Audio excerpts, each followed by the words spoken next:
ദൈവ തിരുനാമത്തിന് മഹത്വം ഉണ്ടായിരിക്കട്ടെ.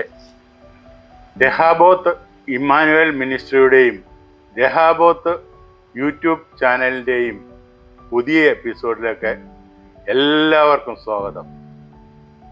ഇന്ന് ഇവിടെ വചനം ഉദ്ഘോഷിക്കാൻ എത്തിയത് എൻ്റെ സഹധർമ്മിണിയും ഈ രഹാബോത്ത് ഇമ്മാനുവേൽ മിനിസ്ട്രിയുടെ വനിതാ വിഭാഗം മേധാവിയുമായ ശ്രീമതി ജാസ്മിൻ സാജൻ വർഗീസാണ്. ഇതിലേക്ക് ജാസ്മിനെ ഹാർദവമായി സ്വാഗതം ചെയ്യുന്നു.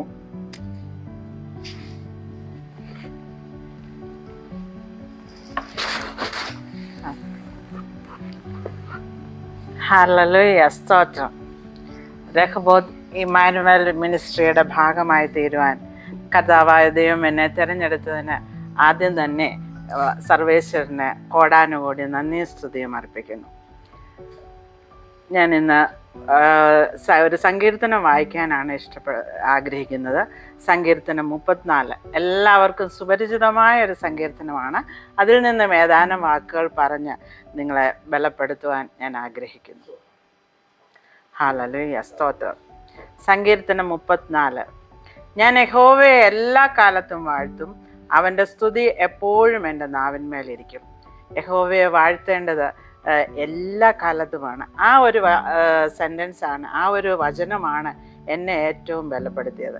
കാരണം ഇപ്പോൾ പലവിധമായ കഷ്ടതയും സഹനവും ഒക്കെ വരുന്നിരിക്കുന്ന ഈ സാഹചര്യത്തിൽ അപ്പോൾ നിരാശരായി എവിടെയെങ്കിലും ഒതുങ്ങിക്കൂടുകയല്ല, മറിച്ച് കർത്താവിനെ സ്തുതിക്കണം.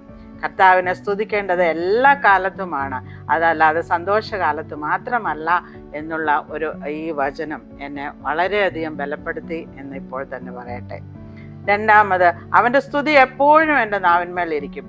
അപ്പോൾ നമ്മുടെ നാവിന്മേൽ എപ്പോഴും ഉണ്ടായിരിക്കേണ്ടത് കർത്താവിൻ്റെ സ്തുതിയും സ്തോത്രവുമാണ്, അല്ലാതെ വ്യർത്ഥ കാര്യങ്ങൾ, കളിവാക്കുകൾ, പൊട്ടച്ചൊല്ല് ഇതൊക്കെ കണ്ടും കേട്ടും ഇരുന്ന് സമയം കളയുന്നല്ല.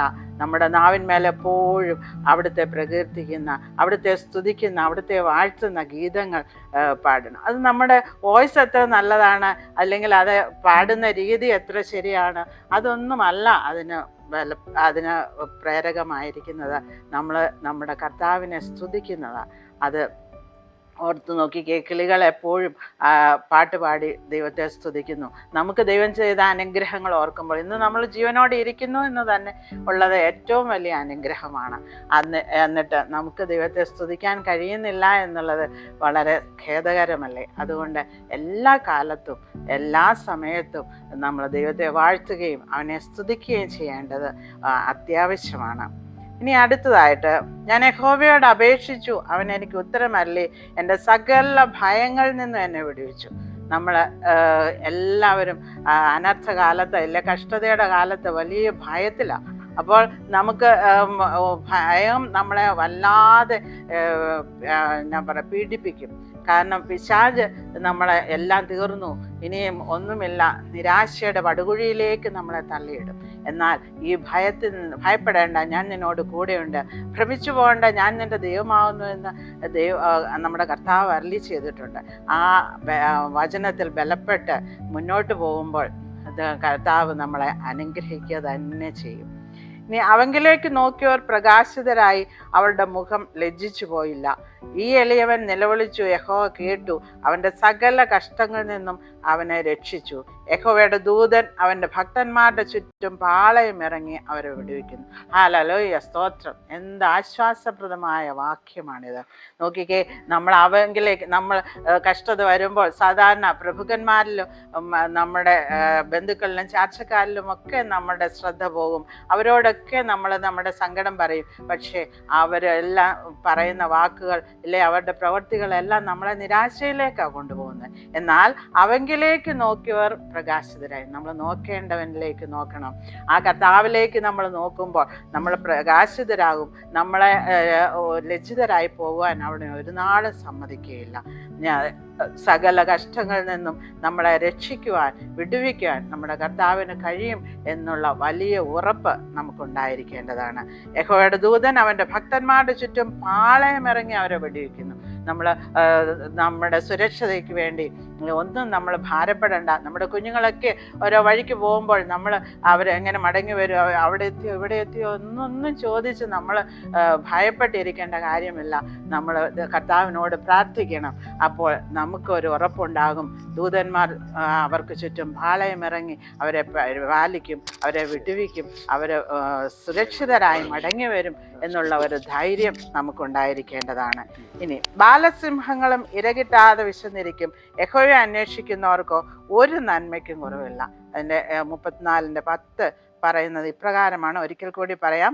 ബാലസിംഹങ്ങളും ഇരകിട്ടാതെ വിശന്നിരിക്കും, യഹോവയെ അന്വേഷിക്കുന്നവർക്കോ ഒരു നന്മയ്ക്കും കുറവില്ല.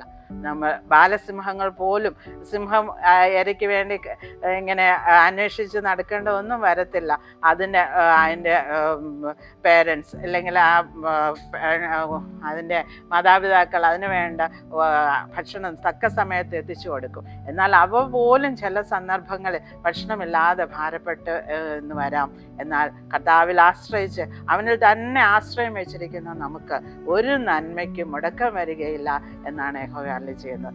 ഇത് കർത്താവിൻ്റെ വചനമാണ്. ഇത് കർത്താവ് വാഗ്ദത്തങ്ങൾ വിശ്വസ്തനും വാക്കുമാറാത്തവനുമാണ്. അവൻ സർവശക്തനാണ്. അവൻ വെറും മനുഷ്യനല്ല ഭോഷ്ക് പറയാൻ. അവൻ പറയുന്ന വാക്കുകളിൽ നമ്മൾ പൂർണ്ണമായും ആശ്രയിക്കുകയും ബലപ്പെടുകയും ചെയ്താൽ അത് അങ്ങനെ തന്നെ സംഭവിക്കും.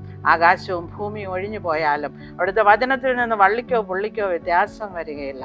നമ്മൾ ചെയ്യേണ്ട കാര്യം ഒന്ന് മാത്രം, ആ വചനത്തിൽ ആശ്രയിക്കുക, ആ വചനത്തിൽ ബലപ്പെടുക. ആ വചനം യേശു തന്നെയാണ്, യേശു മാറാത്തവൻ. നമ്മൾ പാട്ടിലൊക്കെ അങ്ങനെ പാടുമെങ്കിലും ഹൃദയം കൊണ്ട് നമ്മൾ പലപ്പോഴും വിശ്വസിക്കാറില്ല എന്നുള്ളതാണ് പലപ്പോഴും നമ്മുടെ പ്രതിസന്ധികൾക്ക് മാറ്റം വരാത്തതിന് കാരണം. അതുകൊണ്ട് ഒന്നും ഭയപ്പെടേണ്ടതില്ല, ദൈവം നമ്മുടെ കൂടെയുണ്ട്. ഇനിയും അതിൻ്റെ 18-ാം വാക്യം, ഹൃദയം നുറുങ്ങിയവർക്ക് യഹോവ സമീപസ്ഥൻ, മനസ്സ് തകർന്നവരെ അവൻ രക്ഷിക്കുന്നു. ഇന്ന് ഈ ലോകത്തിലായിരിക്കുന്ന നമ്മൾക്കെല്ലാം ഒരു തരത്തിലല്ലെങ്കിൽ മറ്റൊരു തരത്തിൽ പലവിധമായ കഷ്ടതയുണ്ട്. മാതാപിതാക്കളെക്കുറിച്ച്, ഇല്ലെങ്കിൽ മക്കളെക്കുറിച്ച്, ഇല്ലെങ്കിൽ സമ്പത്തിനെക്കുറിച്ച്, ജോലിയെക്കുറിച്ച് ഒക്കെ ഓർത്ത് എല്ലാ തരത്തിലുമുള്ള ഭാരങ്ങളും പ്രയാസങ്ങളും കൊണ്ട് ഹൃദയം നുറുങ്ങിയ ചിരിക്കുന്നവരെ കാണുന്നത് വളരെ അപൂർവമാണ്. കാരണം അവരുടെ എല്ലാം ഇങ്ങനെ കാര്യാദികളെല്ലാം നടക്കുന്നുണ്ടെങ്കിൽ പോലും അവരുടെ ഹൃദയത്തിൽ അവർ പലവിധമായ ഭാരവും കൊണ്ടാണ് നടക്കുന്നത്. അങ്ങനെ ഹൃദയം നുറുങ്ങിയിരിക്കുന്ന നമ്മളെ കാണുവാൻ ആരും ഉണ്ടാവത്തില്ല. എന്നാൽ അങ്ങനെയുള്ളവർക്ക് മനുഷ്യൻ പുറമേ ഉള്ളത് കാണുന്നു, അതിനനുസരിച്ച് അവൻ പെരുമാറുന്നു. എന്നാൽ ദൈവമോ നമ്മുടെ ഹൃദയത്തിൻ്റെ നുറുക്കം കാണുന്ന ദൈവമാണ്. അവിടുന്ന് നമ്മുടെ ആ നുറുക്കത്തിനെല്ലാം ഒരു വിടുതൽ നൽകും. അവൻ എന്നോട് പറ്റിയിരിക്കാൻ ഞാൻ അവനെ വിടുവിക്കുമെന്ന് അവിടുന്ന് വാഗ്ദത്തം ചെയ്തിരിക്കുന്നു. അതുകൊണ്ട് കർത്താവിനോട് പറ്റി നിൽക്കുക, നമുക്ക് പൂർണ്ണമായ വിടുതൽ ലഭിക്കും. ഈ കഷ്ടതയിൽ നിന്നെല്ലാം ദൈവം നമ്മെ ഉദ്ധരിക്കും. ഇതിലെല്ലാം ഉപരിയായി ഇതൊന്നുമല്ല നമ്മുടെ പ്രത്യാശ, കർത്താവിൻ്റെ സന്നിധിയിലെത്തുക, ആ നിത്യജീവൻ അവകാശിയായി തീരുക. കർത്താവ് താൻ ഗംഭീരനാദത്തോടെ വരുമ്പോൾ അവനോടൊപ്പം ആ സ്വർഗത്തിൽ ചെല്ലാൻ പറ്റുക, ദൈവരാജ്യത്തിന് അവകാശിയാകുക. അത് നേടുവാൻ ഒന്നാമത് ചെയ്യേണ്ടത് നമ്മൾ വചനം വായിക്കുകയും ആ വചനത്തിൽ ബലപ്പെടുകയും ചെയ്യുക എന്നതാണ്. ഈ വചന ധ്യാനം നിങ്ങളെ ബലപ്പെടുത്തട്ടെ എന്ന് പ്രാർത്ഥിച്ചുകൊണ്ട് നിർത്തുന്നു. നന്ദി, നമസ്കാരം.